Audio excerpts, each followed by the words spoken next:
Halo Sobat ML, gimana kabar kalian? Saya doakan semoga kalian baik-baik saja. Kali ini ML Movie akan menceritakan alur film yang berjudul Ad Vitam, mengisahkan tentang seorang mantan anggota pasukan elit di negara Prancis yang berusaha menyelamatkan istrinya yang diculik oleh kelompok bersenjata misterius hingga terjebak dalam konspirasi yang melibatkan rahasia negara dan masa lalunya yang kelam. Oke, nggak usah berlama-lama, mari kita saksikan keseruan filmnya.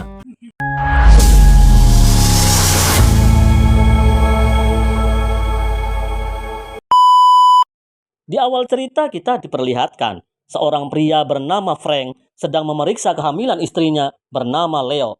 Kemudian setelah itu mereka berdua pulang, namun sesampainya di rumah, mereka berdua dikagetkan dengan kondisi rumah yang berantakan. Leo mengatakan, dalam 2 minggu ini sudah 2 kali kondisi rumahnya seperti ini. Leo beranggapan bahwa ada pencuri atau kelompok yang ingin mencari sesuatu di dalam rumahnya. Leo bertanya kepada Frank, sebenarnya Frank punya masalah apa? Namun Frank tidak mau menceritakan apa yang terjadi karena Leo dalam waktu 2 minggu lagi akan melahirkan. C'est la 2e fois en 15 jours, t'en sais rien. Alors on fait quoi? Et la dernière fois ils ont pris que ton ordi. On retourne au commissariat. Kemudian Frank menemui temannya bernama Ben.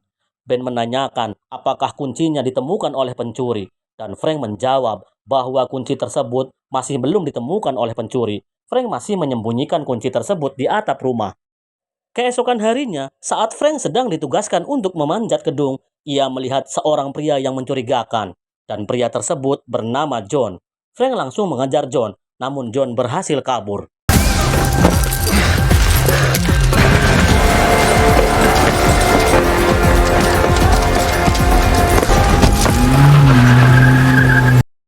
Kemudian Frank langsung bergegas pulang ke rumah karena khawatir terjadi sesuatu dengan istrinya. Tapi beruntungnya Leo dalam keadaan baik-baik saja. Lalu kita kenalkan seorang pria bernama Vanna. Ia masuk ke dalam mobil dijemput oleh John. Namun ternyata tanpa basa-basi ia menembak John hingga tewas. Adegan beralih ke Frank. Melihat istrinya sedang tidur, ia naik ke atap dan mengambil sebuah kunci yang ia sembunyikan bertahun-tahun. Ia berniat memindahkan kunci tersebut ke wastafel, namun Leo memergokinya. Leo menanyakan kepada Frank apa yang ia sembunyikan, namun tiba-tiba ada suara orang mendobrak pintu. Ternyata ada sekelompok orang dan langsung menyerang Frank.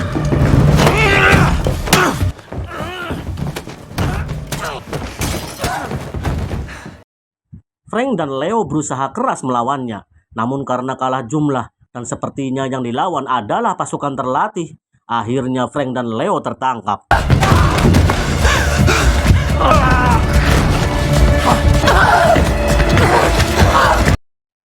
Pasukan tersebut juga memaksa Frank untuk memegang senjata, di mana senjata tersebut adalah senjata yang digunakan Vanna untuk membunuh John. Itu dilakukan untuk memfitnah Frank dan merekayasa seolah Frank yang membunuh John. Frank meminta kepada ketua pasukan itu untuk membuka topengnya. Ternyata itu adalah Vanna. Lalu Vanna menculik Leo dan memukul kepala Frank hingga pingsan. Adegan beralih 10 tahun yang lalu, di mana saat itu Frank baru saja dilantik menjadi pasukan khusus anti-teror di Prancis. Frank bahkan mendapatkan penghargaan sebagai pemanjat gedung terbaik. Dari pelantikan tersebut, diketahui ayah Frank adalah salah satu pasukan anti-teror yang berprestasi. Sayangnya, ayahnya meninggal pada saat Frank masih kecil, dan saatnya sekarang untuk melanjutkan prestasi tersebut. Dalam satuan tersebut, Frank bersahabat dengan Nico, dan mereka sering terlibat dalam misi yang sama. Sementara itu, di angkatan itu juga terdapat 2 anggota wanita yang salah satunya bernama Leo. Di sini Leo bertugas sebagai ahli negosiasi dan menjadi negosiator terbaik yang selalu bisa melumpuhkan lawan tanpa harus adu tembak. Allez pour tous, on forme la colonne. Vu target, dans le bureau, en haut des escaliers. Je suis Léonore, je suis gendarme. Setahun kemudian, pasukan anti-teror Prancis kembali membuka rekrutmen yang kebanyakan berasal dari anggota militer, dan salah satu anggota yang akan bergabung adalah Ben. Sebagai tentara, Ben tak hanya memiliki keahlian bertarung, tapi juga keberanian dan nyali yang tinggi. Kelebihan ini membuat Frank tertarik untuk memasukkannya sebagai anggota tim.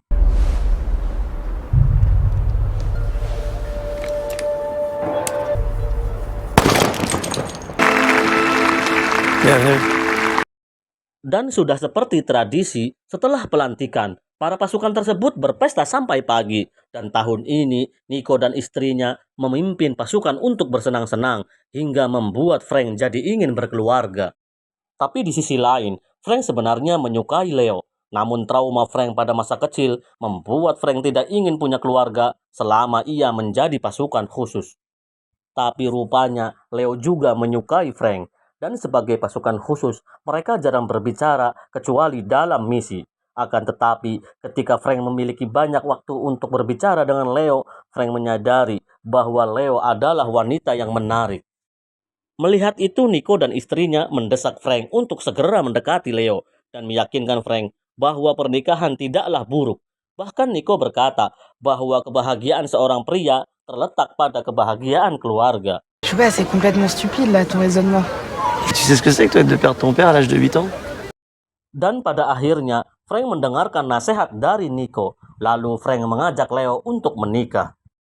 Setelah menikah, Frank dan Leo sepakat untuk tidak punya anak dulu karena Frank trauma dengan masa kecilnya. Tapi 9 tahun kemudian, semuanya berubah. Leo ternyata hamil dan diam-diam Leo menginginkan kehamilan itu. Namun saat Leo ingin memberi kabar bahagia itu, tiba-tiba Frank mendapat misi rahasia. Dalam waktu yang cepat, Frank diberitahu adanya penembakan di Hotel Trianon. Sebagai pasukan anti-teror yang saat itu bersama Nico langsung bergerak menuju TKP.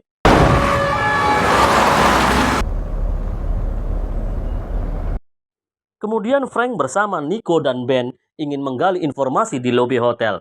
Tapi tiba-tiba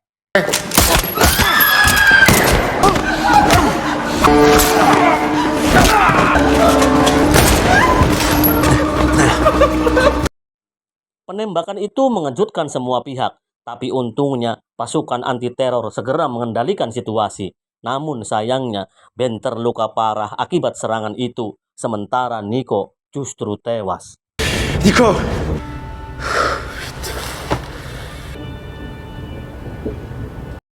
Keesokan harinya, Frank diminta untuk menghadap komandannya. Sebagai bentuk pertanggungjawaban sebagai ketua tim, komandan tersebut menganggap Frank terlalu gegabah, yang mengakibatkan Ben terluka dan Nico tewas. Dan pada akhirnya, untuk menebus kesalahannya yang fatal, Frank langsung dipecat hari itu juga. Et je dois te demander de quitter le groupe. Frank merasa dunianya langsung runtuh cita-citanya. Ditambah lagi jejak prestasi ayahnya tidak dapat diteruskan oleh Frank saat ini. Namun yang bikin ia terpukul adalah kematian Nico, sahabat terbaiknya. Keesokan harinya, Frank mendatangi pemakaman Nico yang diselenggarakan dengan upacara militer sebagai penghormatan terakhir. Usai dari pemakaman, Frank melihat Leo sedang berbicara dengan komandan dari kejauhan. Dan setibanya di rumah, Leo bercerita kalau dia ingin keluar dari pasukan elit. Dan itu membuat Frank terkejut. Di saat Leo beralasan ingin fokus berumah tangga, Frank justru berpikir sebaliknya. Sekarang Frank baru dipecat. Itu berarti Frank harus bekerja 2 kali lebih keras jika Leo juga keluar dari pasukan elit. Qu'on prenne un petit boulot de merde pour vivre une petite vie de merde? C'était pas ça, hein. Je suis désolé. Frank kemudian mengunjungi Ben di apartemennya. Dan tanpa diduga, Ben juga keluar dari satuan karena cedera lututnya yang sangat parah. Sebenarnya Ben hanya dipindahkan ke bagian administrasi, namun Ben lebih memilih keluar daripada ditempatkan sebagai bagian administrasi. C'est pour faire la paperasse toute la journée. Je préfère me barrer. Setelah itu Frank pulang ke rumah dan meminta maaf kepada Leo karena ia memarahi Leo sampai hilang kendali. Dan besok malamnya, Leo mengajak Frank untuk makan malam. Dan pada akhirnya, Leo mengatakan alasan utama mengundurkan diri adalah karena ia sedang hamil. Je suis enceinte. J'ai envie de cet enfant. Dan karena melihat kebahagiaan sang istri, Frank pun mendukung Leo untuk mempertahankan kehamilan tersebut. Setelah itu, Frank dan Leo menyewa apartemen baru untuk memulai hidup baru. Dan di saat Frank memindahkan barang-barang ke apartemen, Frank menemukan lencana yang terkena noda darah tersangka penembakan di Hotel Trianon. Frank kemudian mendatangi lab forensik kemiliteran untuk memeriksa identitas pemilik darah tersebut. Tapi anehnya, ketika hasil labnya keluar, Frank diminta untuk merahasiakan identitas tersangka. Pas que t'aies fait ça ici. C'est Agnières merde ton truc. Rupanya tersangka penembakan Hotel Trianon adalah seorang pria bernama Salim, yaitu mantan pasukan khusus yang bertugas di Direktorat Keamanan. Berdasarkan temuan ini, Frank menyimpulkan jika penembakan di hotel itu menargetkan seseorang yang penting, bukan sekedar turis biasa. Oleh sebab itu, Frank akhirnya menuruti orang lab dan merahasiakan temuannya di sebuah loker khusus. Dan Frank lantas menyembunyikan kunci loker di atap apartemen yang selalu ia periksa setiap saat agar tidak jatuh ke tangan orang yang salah. Beberapa bulan kemudian, Frank dan Leo mengadakan pesta ulang tahun sebagai kejutan untuk anak mendiang Nico yang kedua. Karena sejak Nico tiada, Frank berjanji untuk merawat anak-anak Nico seperti anaknya sendiri.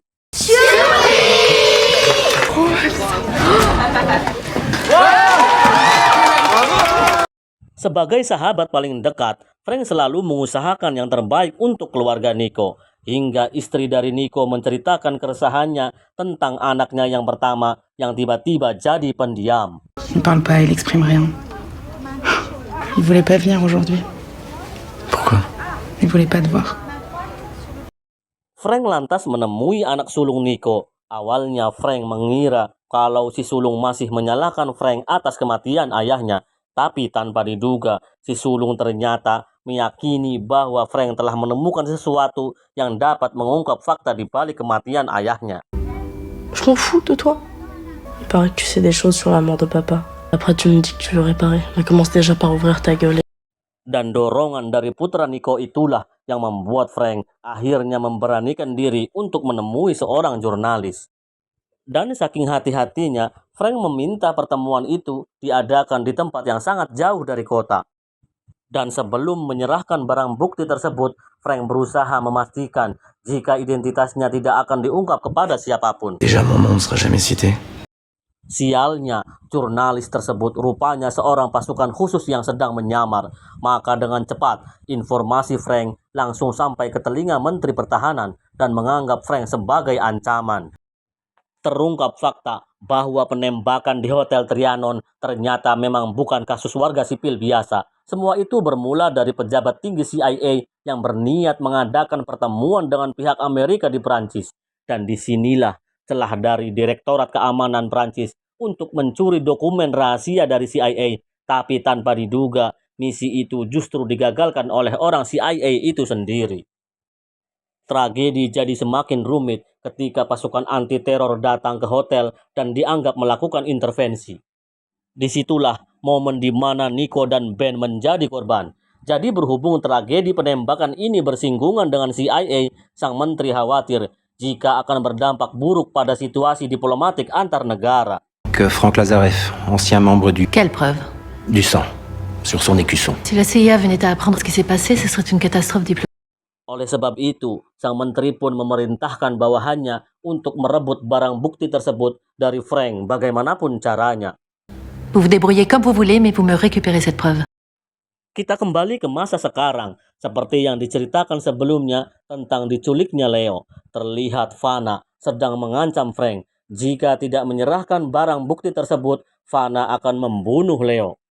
Fana meminta Frank untuk tidak melaporkan kepada polisi jika ingin masalahnya tidak semakin rumit. Karena menurut Fana, kalau Frank adalah buronan polisi atas tuduhan pembunuhan John yang direkayasa oleh Fana. Akhirnya Frank tidak bisa berpikir panjang. Satu hal yang ia inginkan hanyalah menyelamatkan Leo. Frank akhirnya memutar otak dan terpaksa memanjat atap apartemen untuk mencari kuncinya. Namun secara mengejutkan, rupanya kunci tersebut sudah hilang. Hati Frank pun bergejolak hebat. Hilangnya kunci tersebut sontak membuat Frank terkejut. Sialnya, Sebelum Frank melarikan diri, keberadaannya malah diketahui polisi. Untungnya Frank adalah ahli pemanjat gedung terbaik. Dia menyusuri atap-atap gedung dan akhirnya berhasil melarikan diri.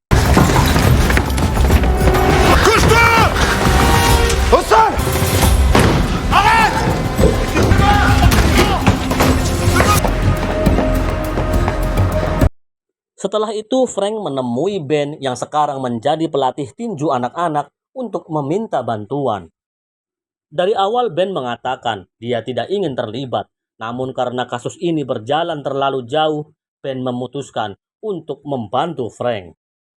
Kemudian Vanna mengirim lokasi GPS tempat di mana Leo diculik untuk ditukarkan dengan barang bukti, dan lokasi tersebut berada di hutan dan Frank diberi waktu 90 menit. Namun sebelum Frank dan Ben meluncur ke hutan, Ben mengajak Frank untuk ke rumahnya sebentar. Ben memberikan lencananya dan Frank menambahkan noda darah di lencana itu supaya terlihat mirip dengan barang bukti. Dan sesaat sebelum Frank tiba di lokasi pertemuan, ia berpisah dengan Ben. Ben nanti akan bertugas untuk berjaga-jaga seandainya Frank butuh bantuan sewaktu-waktu. Dan setelah itu, baru Frank menunggu pasukan Vanna untuk bertemu. Beberapa saat kemudian, Frank tiba di sebuah bangunan terbengkalai. Di sanalah Vanna langsung menghadangnya dan meminta barang bukti yang ia inginkan. Akan tetapi, sebelum Frank memberikannya, ia minta untuk bertemu dengan Leo terlebih dahulu. Akhirnya, setelah Frank melihat Leo baik-baik saja, Frank memberitahu kepada Vanna jika ia membawa barang bukti itu di bawah jok motor. Tak lama setelah itu, anak buah Vanna langsung mengambilnya dan memberikannya kepada Vanna. Meski agak menegangkan karena takut ketahuan, tapi faktanya Vanna menerima lencana bernoda darah itu dan membiarkan Frank bertemu dengan Leo, tapi tidak untuk dibebaskan, melainkan untuk dihabisi bersama-sama. Di saat yang kepepet ini, Ben datang dari arah hutan. 3 anak buah Vanna yang tadinya menjaga Frank dan Leo pun juga dihabisi dengan cepat, sehingga Frank dan Leo bisa menyelamatkan diri.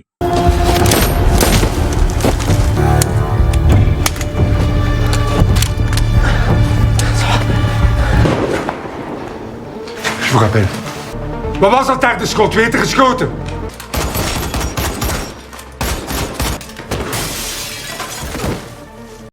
Akhirnya, Frank, Leo, dan Ben berhasil melarikan diri. Namun sialnya, Vanna tetap mengerahkan pasukannya dan berusaha menghentikan mobil Frank. Sayangnya situasi semakin sulit ketika Frank dan Ben kehabisan peluru dan Leo justru tertembak.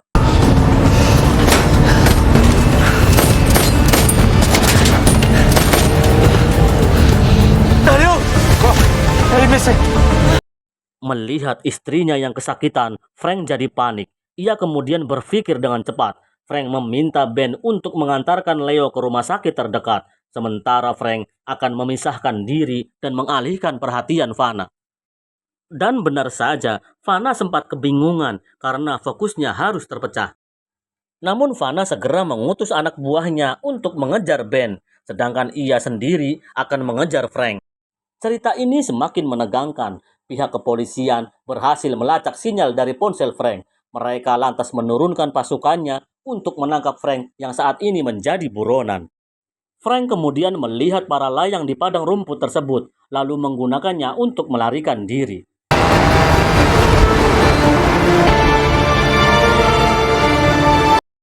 Frank pun bisa menjauh dari Vanna maupun para polisi. Ia kemudian menghubungi Ben untuk mengetahui kondisi istrinya yang sialnya mulai tak sadarkan diri. Frank kemudian meminta Ben untuk lewat jalan alternatif di mana mereka bisa tiba di rumah sakit lebih cepat. Sementara di sisi lain, anak buah Vanna masih terus mengikuti Ben.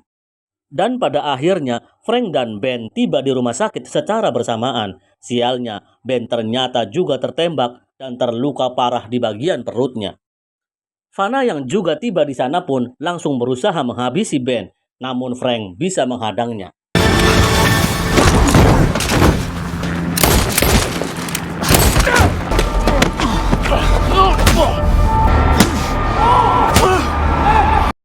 Sesaat kemudian, pasukan anti-teror datang dan ingin melumpuhkan Frank. Namun Frank meminta waktu terlebih dahulu untuk menyelamatkan Leo dan juga calon bayinya. Franck, putain, fais pas le con, Franck!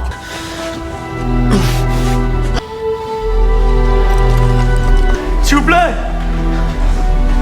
Elle a pris une balle dans le bras gauche, enceinte de 8 mois. Ok, bloqué.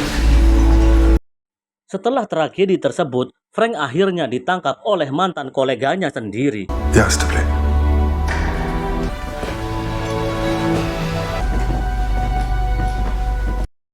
Dan beberapa bulan kemudian, Leo akhirnya bisa mengunjungi Frank di penjara bersama anak pertama mereka. Dengan senangnya, Leo mengatakan kalau Frank akan segera bebas karena rupanya Leo adalah orang yang menyimpan kunci loker berisi barang bukti milik Frank. Dan Leo jugalah yang telah melaporkan barang bukti tersebut ke pengadilan.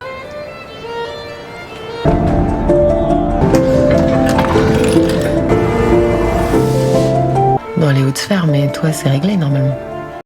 Dan pada akhirnya Frank pun bebas karena ia tidak terbukti melakukan pembunuhan. Oleh karena itu, Frank pun bisa kembali berkumpul bersama keluarganya.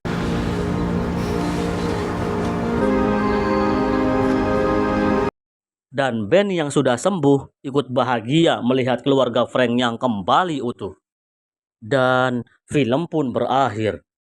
Saya ML Movie dan sampai jumpa lagi di alur film berikutnya.